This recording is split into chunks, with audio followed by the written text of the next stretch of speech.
Welcome in my YouTube channel Tisa Paramita. Sebelum video ini dimulai, untuk terus mendukung channel ini, jangan lupa like, comment, and share, dan tentunya pencet tombol subscribe. Thank you. Mengenal Raden Ajeng Kartini. Seperti yang kalian ketahui, jika pada tanggal 21 April diperingati sebagai Hari Kartini di Indonesia, yang bertepatan dengan hari lahir Raden Ajeng Kartini Djoyo Adiningrat, tepatnya pada tanggal 21 April 1879.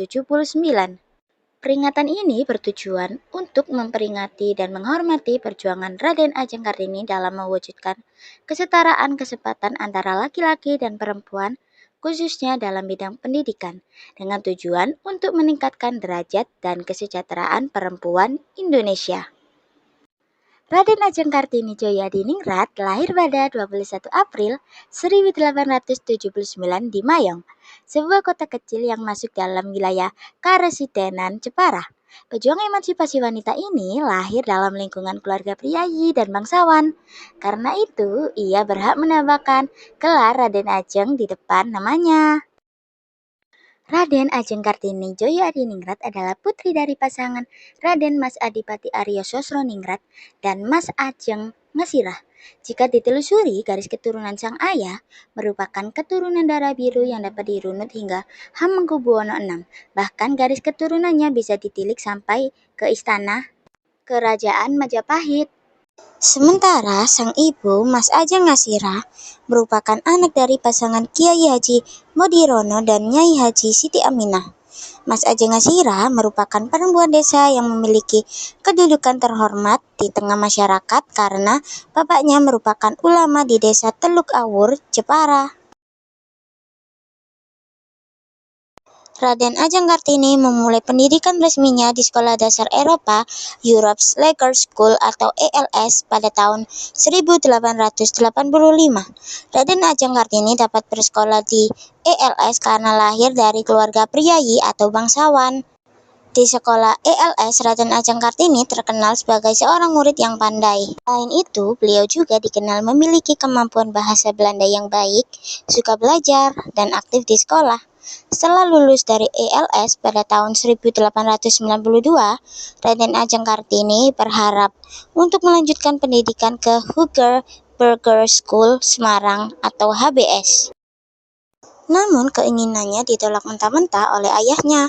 Raden Ajeng Kartini sedih karena tidak dapat melanjutkan sekolah dikarenakan keputusan ayahnya dan juga kondisi sosial di masa itu yang membatasi pendidikan perempuan. Pada masa itu, perempuan seringkali tidak diberikan kesempatan untuk belajar, sehingga Raden Ajeng Kartini merasa terbelenggu oleh keadaan tersebut.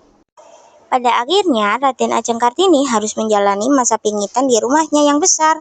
Masa pingitan ini adalah tradisi Jawa yang mengharuskan seorang gadis bangsawan untuk tinggal di rumah dan belajar menjadi istri yang baik. Di masa pingitan, Kartini banyak menggunakan waktu untuk membaca buku dan menulis surat ke sahabat penanya yang berada di Belanda.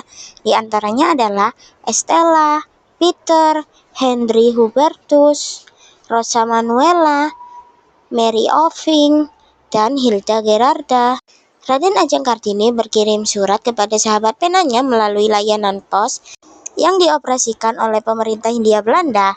Layanan pos ini sudah ada sejak tahun 1746. Melalui surat menyurat, Kartini menyampaikan pemikiran dan pengalamannya tentang ketidaksetaraan pendidikan perempuan di Indonesia kepada sahabat-sahabatnya di Belanda. Di masa pingitan, Raden Ajeng Kartini tidak sendirian. Raden Ajeng Kartini ditemani oleh dua adiknya, yakni Raden Ajeng Rukmini dan Raden Ajeng Kardinah.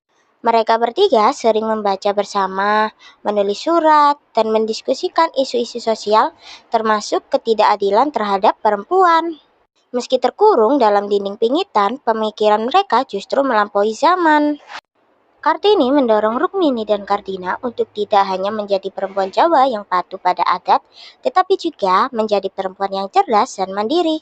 Ketiganya bermimpi membangun sekolah bagi perempuan agar kelak generasi setelah mereka bisa memperoleh pendidikan yang layak. Meskipun masih dalam masa pingitan, Raden Ajeng Kartini diperbolehkan untuk menjalani perjalanan resmi bersama ayahnya. Perjalanan tersebut penting karena menggambarkan bagaimana Raden Ajeng Kartini tetap dapat terlibat dalam kegiatan sosial dan belajar meskipun ada pembatasan sosial yang cukup ketat pada perempuan. Raden Ajeng Kartini mengikuti perjalanan resmi bersama ayahnya, Raden Mas Adipati Arya Sosroningrat, ke beberapa tempat di Jawa. Perjalanan-perjalanan tersebut membantu membentuk pandangan Raden Ajeng Kartini tentang pentingnya pendidikan dan emansipasi perempuan di Indonesia. Setelah itu, Raden Ajeng Kartini pernah mendapatkan kesempatan luar biasa untuk mendapatkan pendidikan ke luar negeri dengan beasiswa yang diberikan oleh pemerintah kolonial Belanda. Beasiswa ini bertujuan agar Kartini bisa belajar di luar negeri dan mendapatkan pendidikan yang lebih tinggi. Raden Ajeng Kartini tidak mengambil beasiswa yang telah diberikan pemerintah kolonial Belanda karena beberapa alasan kombinasi dari faktor adat, sosial, dan kondisi pribadi. Namun, hal ini tidak mematahkan semangat Raden Ajeng Kartini untuk terus memperjuangkan pendidikan bagi perempuan. Dan ia tetap aktif menulis dan berjuang melalui cara-cara lain seperti mendirikan sekolah perempuan di rumahnya. Raden Ajeng Kartini mendirikan sekolah perempuan di dekat kediamannya yang ada di Jepara bersama adiknya, Raden Ajeng Rukmini. Sekolah ini didirikan pada tahun 1903 dengan tujuan memberikan pendidikan kepada perempuan yang pada saat itu sangat terbatas.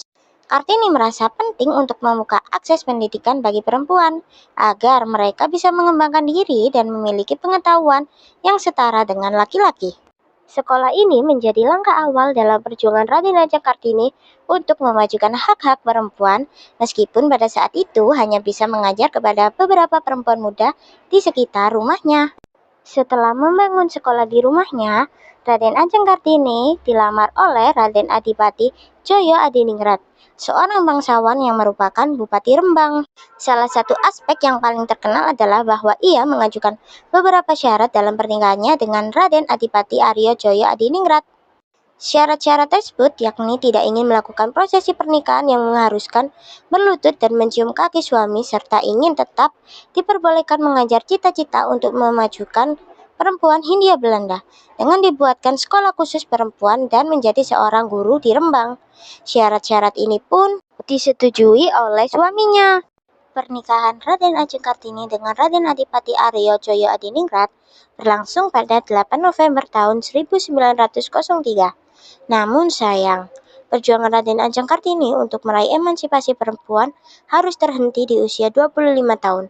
Beliau wafat pada 17 September 1904 atau 4 hari setelah melahirkan putranya yang bernama Susalit Joyo Adiningrat pada 13 September 1904 di Rembang, Jawa Tengah. Meskipun Raden Ajeng Kartini telah meninggal dunia pada tahun 1904, semangat dan cita-citanya untuk memajukan perempuan Indonesia terus menjadi inspirasi banyak orang sampai saat ini. Bagi kalian semua yang sudah menonton video ini, terima kasih. Mohon maaf apabila ada kesalahan pengucapan ataupun pengetikan di dalam video ini, baik yang disengaja ataupun tidak disengaja. Nantikan video selanjutnya hanya di akun channel Tisa Paramita. Sampai jumpa di video selanjutnya. Bye-bye.